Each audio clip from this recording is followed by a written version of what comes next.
اعوذ باللہ من الشیطان الرجیم بسم اللہ الرحمن الرحیم یا ایہا الذین آمنوا خذوا حذرکم فانفروا ثبات او انفروا جمیعا۔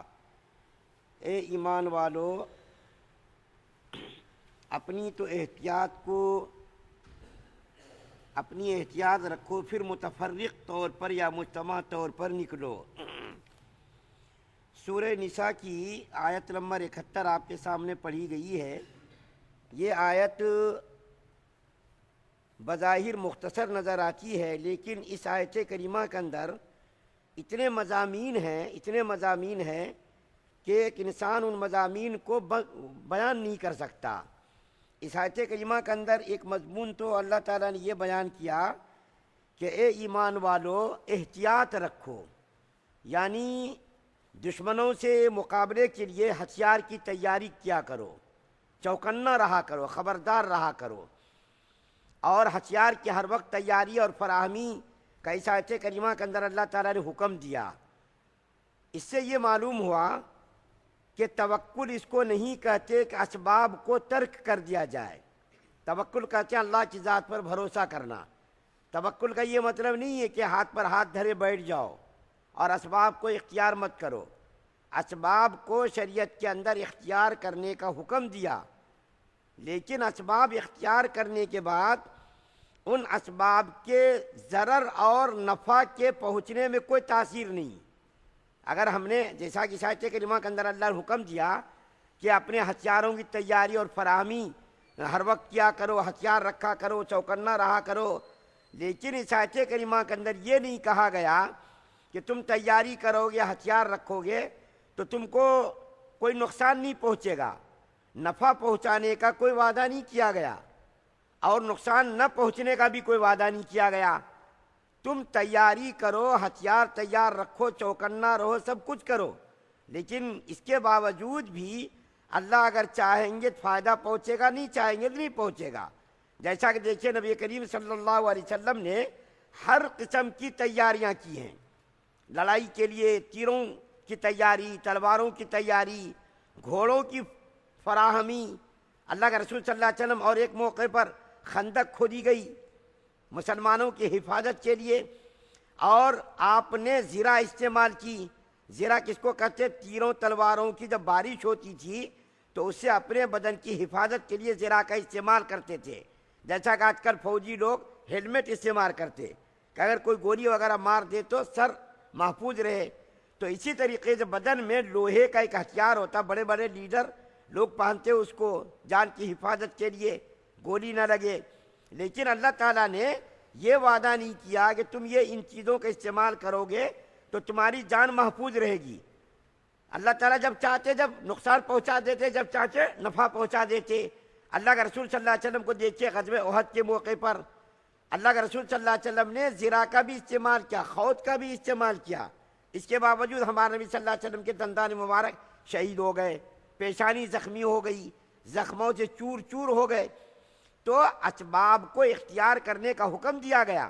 اللہ کے رسول صلی اللہ علیہ وسلم اپنا محافظ رکھتے تھے، باڈی گارڈ رکھتے تھے، لیکن جب اللہ تعالیٰ نے قرآن کے اندر فرما دیا واللہ یعصمک من الناس، کہ لوگوں کے شر سے اللہ آپ کی حفاظت فرمائے گا، تو اللہ کے رسول صلی اللہ علیہ وسلم نے اپنے محافظوں کو، باڈی گارڈ کو کہہ دیا کہ اب تم لوگ چلے جاؤ، اللہ تعالیٰ نے میری جان کی حفاظت کی گارنٹی لی ہے۔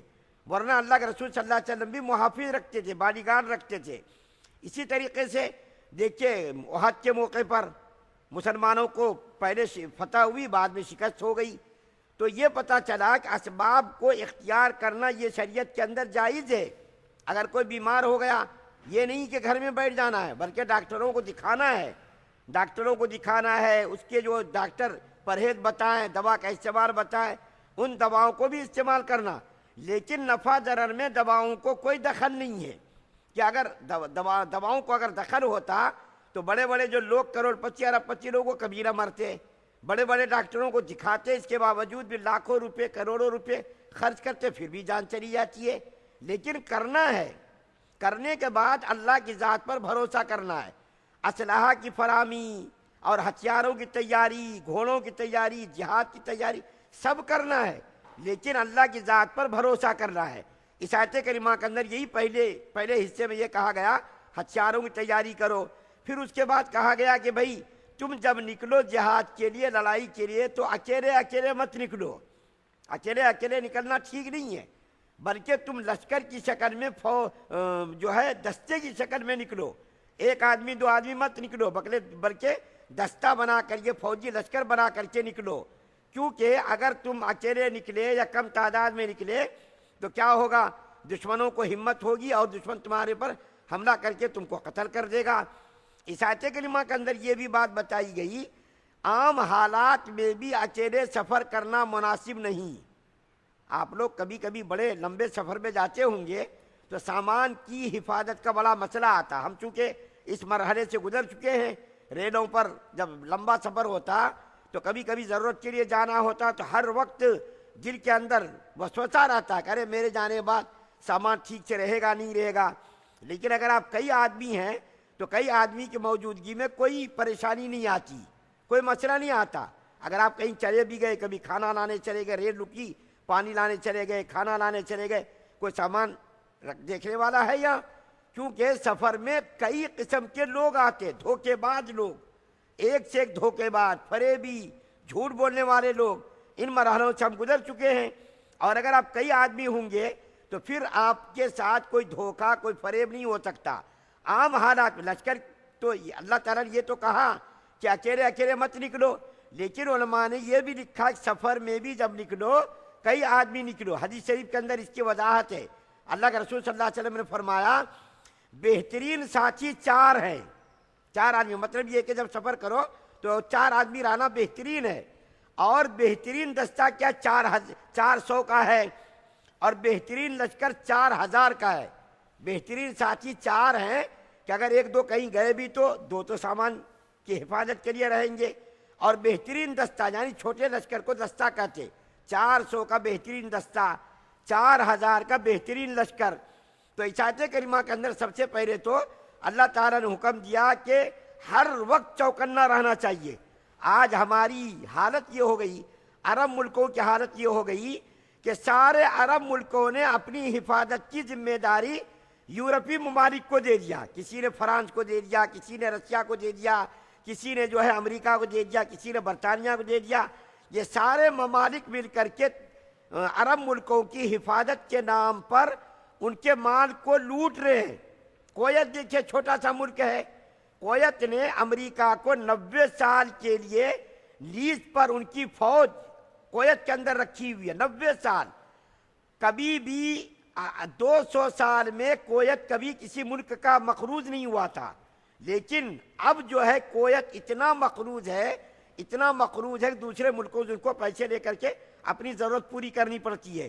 سعودی عرب جس کو اللہ تعالیٰ نے تیل کی شکل میں، پٹرول کی شکل میں اتنا بڑا خزانہ دیا تھا، لیکن ساری دولت آج عرب ملکوں کی یورپ ممالک میں، امریکہ میں، برطانیہ میں، فرانس میں، رشیا میں، چائنا میں، ان ممالک میں ساری دولتیں جاری۔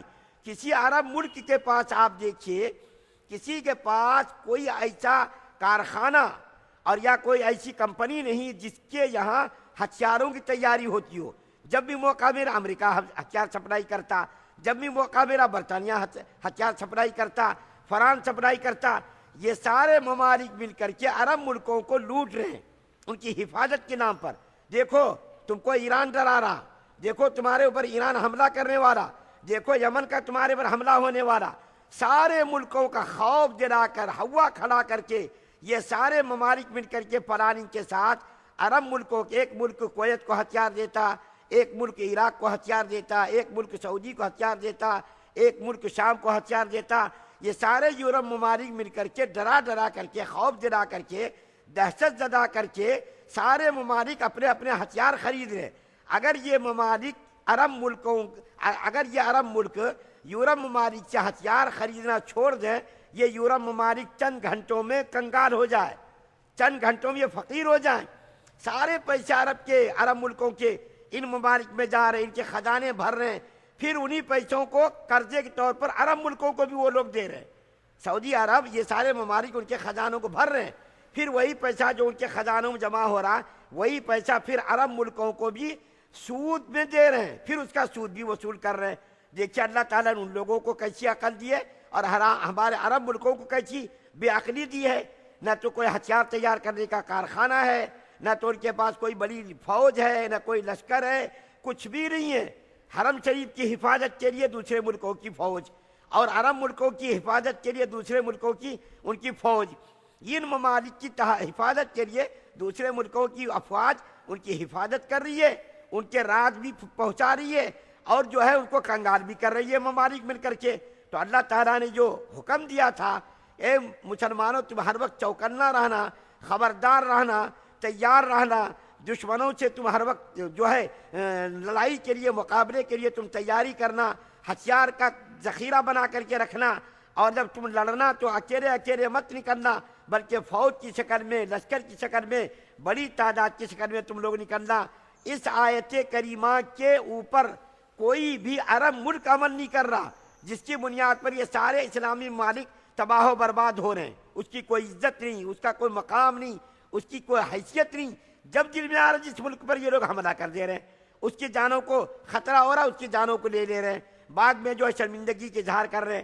تو اس آیت کریمہ کے اوپر اگر یہ اسلامی ممالک عمل کرتے تو آج جیسا آج سے 1000 سال پہلے، 1400 سال پہلے مسلمانوں کی ہیبت دوسرے کافروں اور مشرکوں، یہود و نصارہ کے دلوں پر بیٹھی ہوئی تھی، وہ ہیبت آج ختم ہوگی، کیونکہ ان کو معلوم ہے اس کے پاس کچھ بھی نہیں ہے۔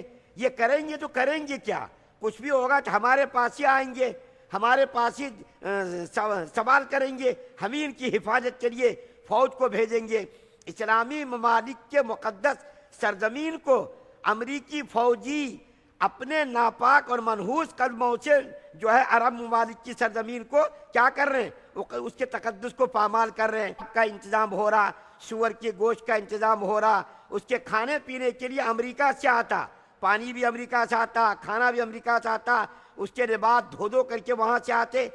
آج یہ غلامی کی زنجیروں میں اس طرح یہ ملک جکڑ گئے ہیں کہ اس زنجیروں کو توڑنا اور اس غلامی سے نکلنا عرب ملکوں کے لیے بہت ہی مشکل ہو گیا۔ اللہ تعالیٰ ہم تمام مسلمانوں پر رحم فرمائے، کرم فرمائے، خصوصاً اسلامی ممالک کی سرزمین کی حفاظت فرمائے، ہم سب کو تمام احکامات پر چلنے کی توفیق عطا فرمائے۔ سبحان اللہ و بحمدہ، سبحانک اللہم و بحمدک، ونشہد ان لا الہ الا انت۔